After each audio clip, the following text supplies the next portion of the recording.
Hai, halo anak didikku semua, bagaimana kabarmu hari ini?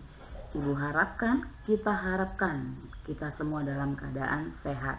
Baik untuk anak didikku semua, sebelum kita memulai aktivitas belajar kita secara daring, terlebih dahulu kita buka dengan doa. Marilah kita berdoa dalam nama Bapa, Putra dan Roh Kudus. Amin.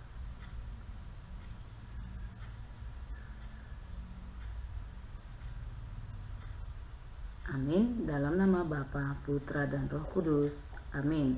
Baik untuk anak didikku semua, materi pada saat ini yang akan kita laksanakan adalah materi Bahasa Indonesia dan masih bersama Ibu Astika Hutajulu.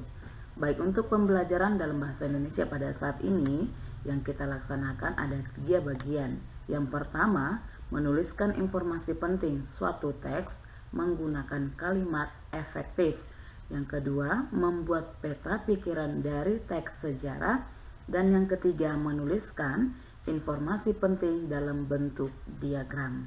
Baik, untuk informasi ini atau pembelajaran, yang pertama itu menuliskan informasi pentingnya suatu teks menggunakan kalimat efektif. Ini dimaksudkan bahwa kita dalam menuliskan kembali informasi penting yang terdapat dalam suatu teks. Jadi hal tersebut dapat memudahkanmu untuk mengingat informasi yang sudah kamu temukan dalam suatu teks. Akan tetapi, kamu perlu menuliskan kembali informasi tersebut dengan menggunakan kalimat efektif. Jadi, untuk kalimat efektif ini adalah kalimat yang memiliki susunan yang sesuai kaidah bahasa Indonesia yang tercantum dalam PUEB, ya, Pedoman Umum Ejaan Bahasa Indonesia, dan menggunakan kata yang sesuai.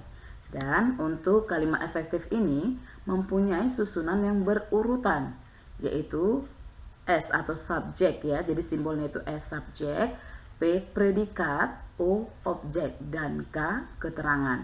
Keterangan ini ada beberapa jenis, ya, ada keterangan waktu, keterangan tempat, dan lain sebagainya.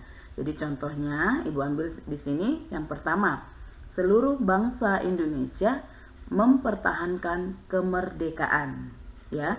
Jadi yang termaksud di sini untuk subjek atau subjeknya adalah seluruh bangsa Indonesia, dan untuk mempertahankan kata kerja, ya, itu predikat, dan kemerdekaan itu objek, ya. Kemudian contoh yang kedua, Insinyur Soekarno dan Dr. Andes Muhammad Hatta memproklamirkan kemerdekaan Indonesia di Jakarta.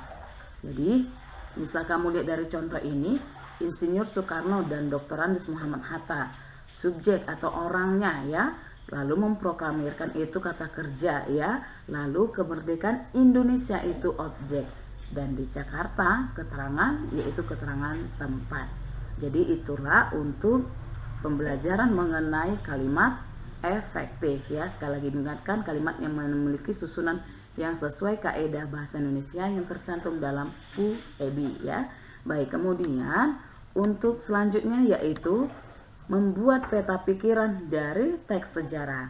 Mungkin pada materi di subtema 2 ini, di subtema 2 itu yang berhubungan dengan sejarah, ya, terutama tentang kemerdekaan kita, ya. Jadi dimaksudkan di sini langkah-langkahnya yaitu ada beberapa. Yang pertama, bacalah teks dengan cermat. Sebenarnya untuk teks ini bisa teks yang lainnya, tetapi lebih diutamakan pada saat ini adalah teks sejarah. Dengan membaca teks dengan cermat, kemudian buatlah kerangka peta pikiran, ya, menggunakan aspek apa, di mana, kapan, siapa, mengapa, dan bagaimana. Dan ini sudah kita pelajari di minggu yang lalu. Kemudian yang ketiga, tulislah informasi setiap bagian teks berdasarkan kerangka peta pikiran yang kamu buat, ya. Itulah untuk cara membuat peta pikirannya. Dan untuk yang ketiga, menulis informasi penting dalam bentuk diagram. Jadi ini hubungan yang kedua tadi, membuat peta pikirannya, ya.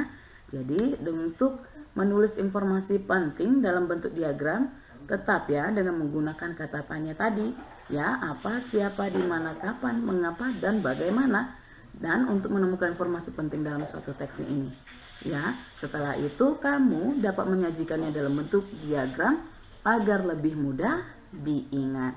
Jadi untuk anak didik kami, demikianlah pembelajaran ya, pembelajaran bahasa Indonesia yang Ibu sampaikan, dan kamu terapkanlah itu di dalam tugas kita. Dan untuk tugasnya ada Ibu berikan bacaan ya mengenai peristiwa Bandung Lautan Api. Jadi ada nanti di bawahnya itu ya diagram dalam menentukan informasi penting dengan membuat kalimat tanya, apa, siapa, di mana, mengapa, kapan, dan bagaimana. Dan satu hal tambahan dari Ibu, coba dari teks tersebut temukanlah kalimat yang menggunakan kalimat efektif. Baik, untuk anak didik kami, terima kasih untuk kalian semua. Selamat belajar dan salam sehat.